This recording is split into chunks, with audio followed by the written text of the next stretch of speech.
Alright. Welcome back to Nick Lenz Comic Corner Classic / Non-Classic. This is episode number 2640 in Doubleshot number 2534.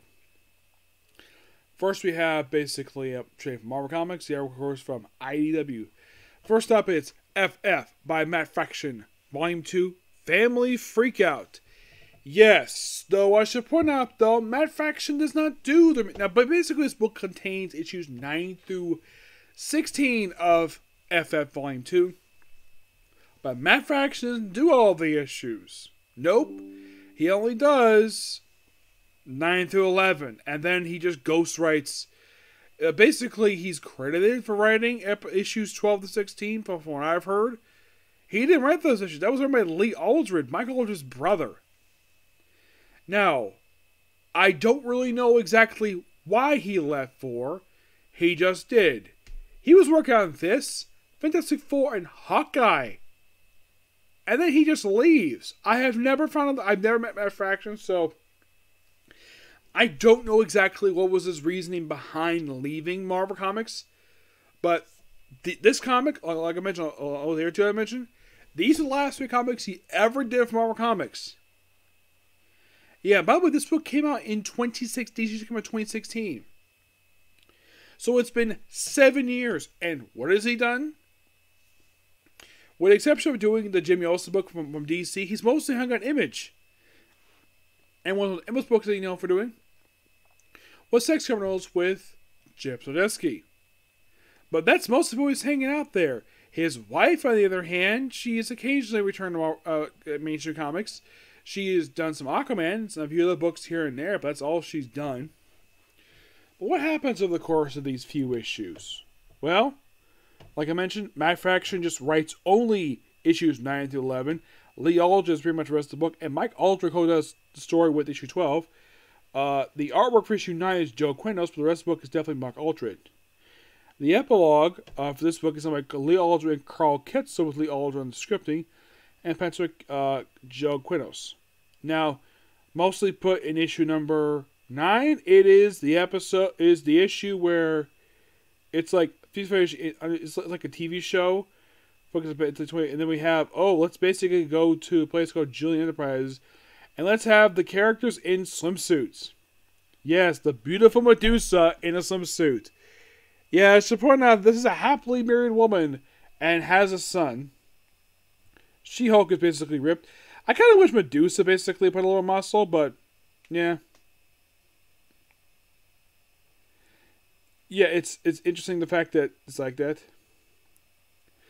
I thought this should be a lot of fun. Like, you can tell that this is Joe. Like, you could, for some reason, this like the style looks like it's Mike Aldred, but from I looked up, it's Joe Quintos does this issue, which is weird given the fact you look at the style of the artwork. That looks like Mike Aldred, not this Joe Quintos guy. It is mostly just a standalone issue, just be a pool party. Also, Laura, Medusa's son, basically does this. So it's like, oh yeah, let's look for the Fantastic Four. Yeah. So that's, you're like, oh, is that the plot for the rest of the run? Kind of, yes. So they find out, oh yeah, somebody's talking to him. Turns out it's actually Alex Power of Power Pack. Yeah, he's been doing that. So yeah, basically these 2 issues kind of build up something that's been there. That's something that Scott Lang's wanted to do since issue 4. Go to left area to beat up Doctor Doom. That is mostly put exactly what these issues are. And oh yeah, then we have issue number 11 where it features the Impossible Man. Yes, the Impossible Man is here. Because of course he is. You think, oh, deal with Doctor Doom at this point? Nope. And then after this Impossible Man issue, Mike Aldred's gone. Yeah. He's credited, like I mentioned, he's credited for these last 5 issues, but does not write them. That's what I've heard anyways. He's credited as a writer, but these are ghosts written by him. He has nothing to do with these issues at all. It's basically all Lee Aldred.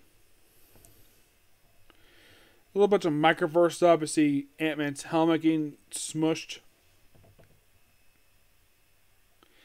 He gives a nightmare, talks to Miss Thing, which, yeah, throughout this book, they become a couple. Despite the fact at the start of basically Manufacturing Fantastic Four, she was dating Johnny Storm. And now that, and then, of course, you have Doom with Annihilus and a future version of Iron Lad and Ramona. And, of course, well, more hijinks stuff. And then, of course, they finally deal with the whole thing of like, oh, yeah, let's basically have where, let's have Miss Thing and Scott Lang about the kiss, and then she drops basically coffee on his leg. Ow! It's going about hot coffee. Yeah, as for why in the world she dropped coffee on his leg, I don't know. It's weird. We see this wonderful splash page by Michael Aldridge, basically trying to imitate the style of Jack Kirby and Steve Ditko. And basically watching cartoons, and old Johnny, and of course they build a gate that goes deal with Doctor Doom, and they started this with issue 13. And the Watchers here, kind of, and then of course, well, apparently Scott Lang's got hands on the Ultimate Nullifier, and then we see this female Watcher who is basically just, I think it's Uatu's wife, I think it is. So then we see appearance here with the Space Ghost, and they're all here hanging out in the blue area of the moon. Yeah, which is basically a good idea for Mike also to draw this. Yeah, the blue area is basically an area where the humans used to live too, and of course with Space, the Red Ghost, not Space Ghost. Yeah, I get the reason why they threw him in here, because he's no FF villain, so why not? And of course they claim Fantastic Four, so why not? So yeah, and then of course, well, the cover like, oh, is Black Bug appeared in issue 14? Well, oh, we have this wonderful Hot Springs issue where you have She-Hulk, Medusa, and She-Thing all in the hot springs together. Like, ooh, 3 sexy ladies, one of whom is happily married, but, and anybody can probably tell, like, I'm surprised no one has told Black Bolt, dude, you lucky guy, your wife is hot. Yes. I'm sure he knows that. I'm sure he knows his wife is hot, because every Marvel Universe can tell that. Is not oblivious to the fact about that. Yeah, and then we have, I think it's Bentley 23, trying to be a peeping Tom. Yes, seriously. We have this clone of the Wizard trying to peep on 3 women, one of whom happens to be the mother, one of his classmates. Now, why in the world would he want to do this for? I have no idea. Is he a closet pervert? I have no idea. So we have this really interesting scene where we have Scott and Miss Thing just hanging out, and we have this sort of riot at this prison. And then we give Aloria his own Black Bolt suit. And then we see, looks like, the Council of Dooms, where apparently one Doctor Doom is Doctor Strange, the other was Namor. Yeah, and of course, we're building up to the very end, where the last 2 issues mostly put is just, oh, let's have the Fantastic Four, well, this version of Fantastic Four, and be alive here to be up Doctor Doom.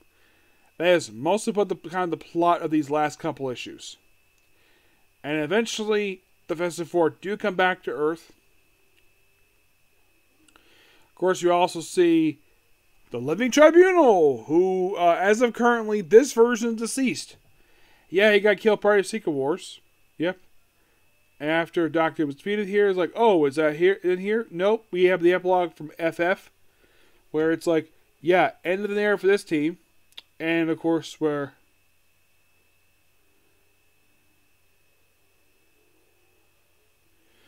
of course, Reed chastises him for stuff happened before. And the cover of the story here, and that's the end of Matt Fraction's time with the Fantastic Four. Yep. Now, final thoughts on Matt Fraction's time on this era of Fantastic Four. At the time, I thought this was one of the worst comics I ever read. And I thought it was really terrible because Fantastic Four was off planet, like the whole book. And I'm like, why didn't you go back to Earth? And they're like, this whole run. I thought FF was better than the main book, and remember the same guy, but I enjoyed both books. Sadly, FF would end right after this. It would not get restarted by James Robertson. Nope. the book is done. We will not see another book Federation again until the short-lived Future Federation book release. I think it was back in like 2017. I think it was 2017, 2018. Lasted 5 issues. I got axed due to low sales. But Fantastic Four, right after this, will be launched by James Robinson under an excellent run by him, which the whole story is about the fall of the Fantastic Four. They get brand new costumes, where it's like blue and red, the most of the run, and eventually you go back to blue. The side of the main villain of the run has never been seen since then. He's known as the Quiet Man, and he orchestrated the fall of Fantastic Four due to the fact he fell in love with Sue Richards. And Reed points out, though, you did all this just to be with my wife? Seriously, what is wrong with you, dude? Yes.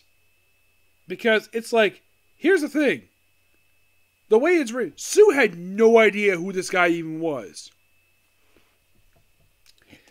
And it's like, he's like, oh, I was going to propose to her. And it was all in your freaking head, dude. Yes. The Quiet Man was insane. He was literally insane. And by the way, he's never been arrested for the stuff he did Fantastic Four. Nope. Never was. As a matter of fact, that was back in 2015 when that book ended. Actually, it was 2015 when the book ended.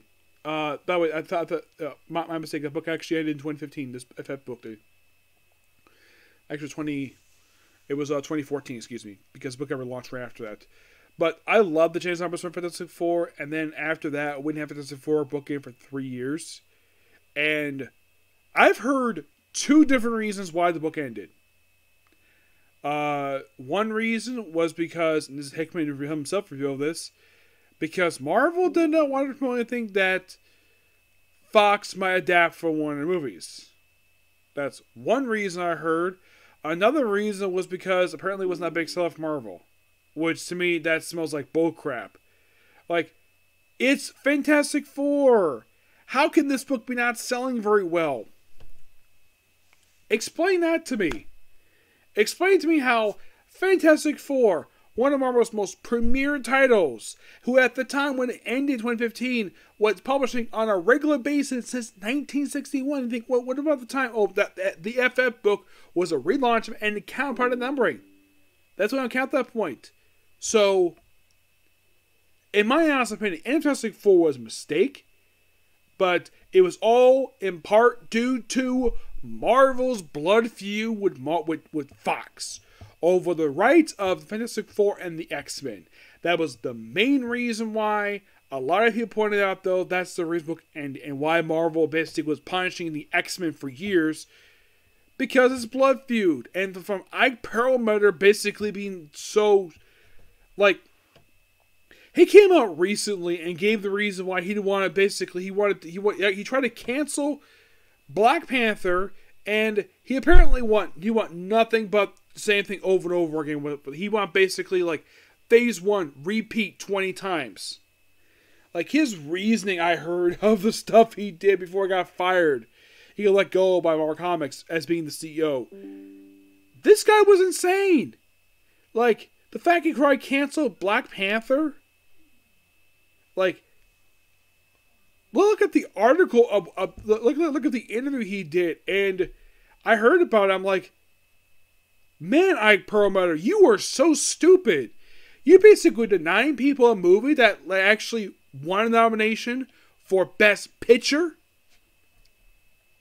Yes, seriously. But that's not a conversation every time. Now we're discussing, Teenage Mutant Ninja Turtles Rebirth Volume 7 Isolation. This is part of a crossover event known as the Armageddon Game. Now, this is not the main story. You would think it is, but it isn't. You're thinking, that's weird. This is the main TMNT title, and we have 2 spin-off miniseries. Okay, so the main story is told in the Armageddon Game miniseries. These are tie-ins. And there's also alliances, too. I'll discuss that when I get into the trade here for those. So, these are by Sophie Campbell.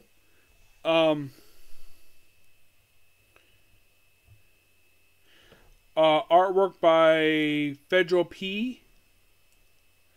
The consulting that became from Tom Waltz. I have been told that this very story arc, Armageddon Game, was Tom Waltz's exit from the Turtles. Yep. So, throughout most of this story, it is set in Mutant Town. Now, here's the thing.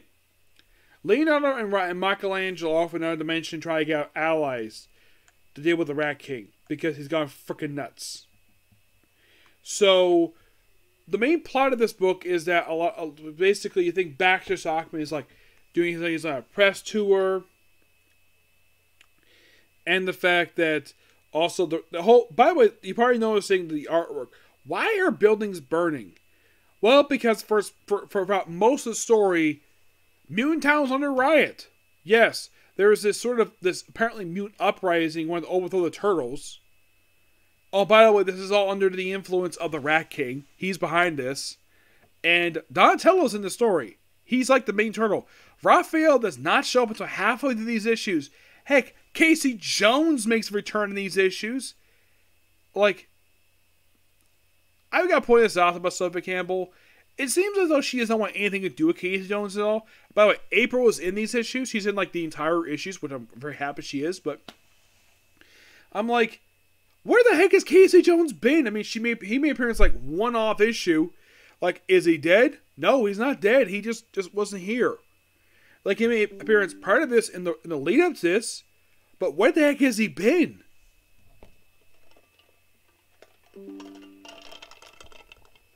By the way, there's also a subplot with Venus.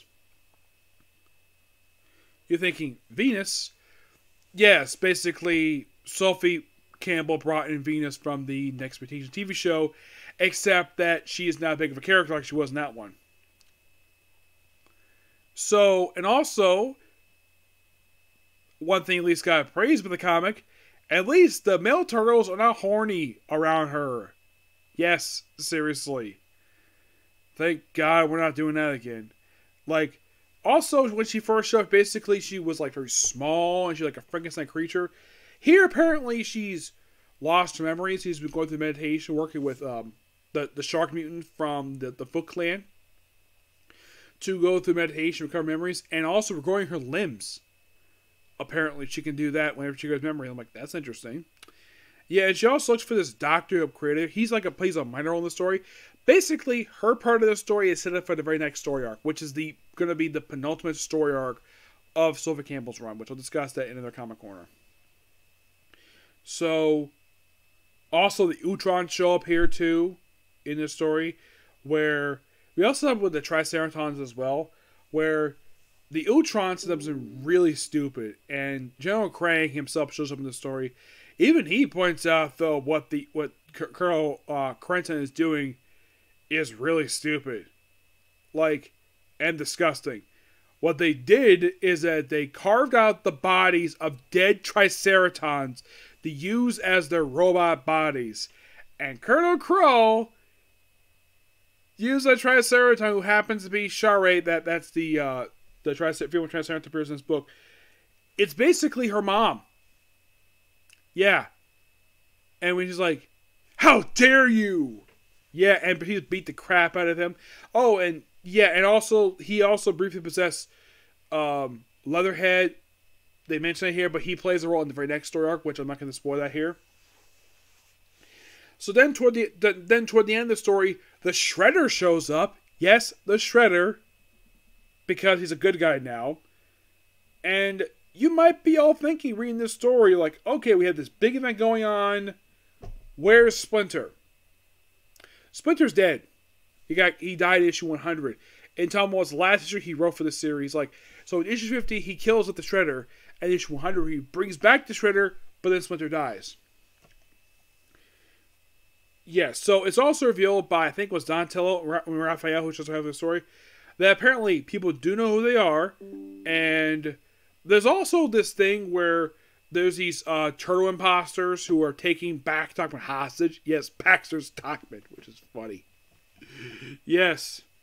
So, I think it was Donatello pointed out, though, Raphael, that people know who they are, the weapons are well known, and the fact they're all sons of Matayoshi.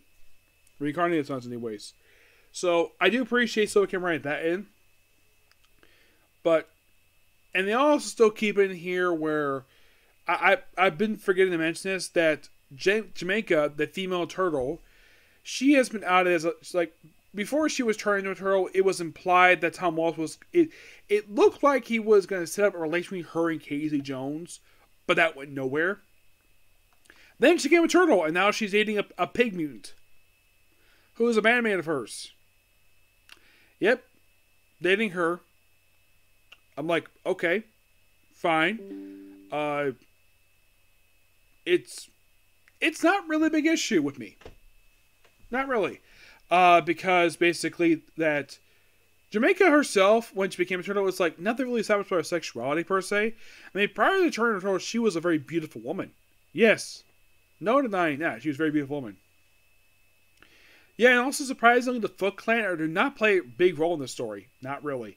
I do appreciate also, they also do this thing where Donatello in this story is setting up something that's a little bit explainable later, where he's going to get, where they set up this thing up, the mystical power stuff, which that's kind of set up the end of the story, where, and then of course, where Desiree breaks and saying his lover. They also mention Karai in this story, but she's not in the main story itself. She's not in this story, she's the main one. So, basically, turtles are taught a lesson to learn this special cut by Kasun to deal with the Rat King. Once that's dealt with in the main story itself. But, I gotta admit, these issues were fantastic. I thought they were really good. A lot of fun. And the fact that we actually build up this. You could say these issues kind of takes place between some of the stuff in the main story itself. But I do appreciate Donatello takes a role in this book. But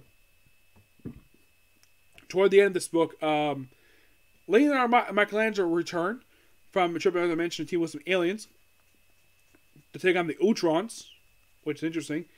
Yeah, but overall, really fun book. I don't like the title of this thing, Isolation, but at least it's not some epidemic stuff. But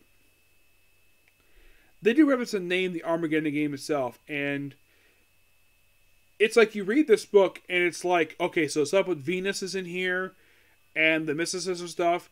That is here to set up the very next story arc. That's all that's there for. And there's also this thing with Donatello where he's very isolated, where he basically is holed up in his lab. He's trying to explore some stuff, and, well, at least I got to appreciate the fact Sophie Campbell writes him to be in character, where he's the smart guy of the team. Of course, you basically hold up in his lab. He's got a lot of research to do in certain stuff, so you got to make sure you have all the correct information. And, of course, he does take out his bow staff to do some fighting in the story, but yeah, I do like it, though, the fact that Jamaica is basically here with the four main turtles, which I thought that was a really cool scene. Like she is just here, like, it's almost like she's been made a fifth member of this four-person team, and she acts like one of the siblings. Where she's actually helped take on the Rat King himself, which, awesome. Yeah, I thought it was really cool with this story. So I'm going to give this particular trade a 10 out of 10 because this book was a lot of fun. And I can't wait to discuss the other two trades. But I'm discussing, now, the next time we'll discuss Turtles will be the penultimate trade with collecting issues from this very run because Sophie Campbell's leaving the book in issue 150 because books get restarted under Jason Aaron. Yep. So, yeah, that's going to be pretty much the particular view. I'm looking at the time right now. It's like, okay, let's not have to say basically the Hurricane's up for tomorrow. So I'm going to go straight to the next comic corner and get that done and over with. So, until the next video, please be sure to like, comment, subscribe, turn notifications, and hit the dislike button. See you next video. Bye.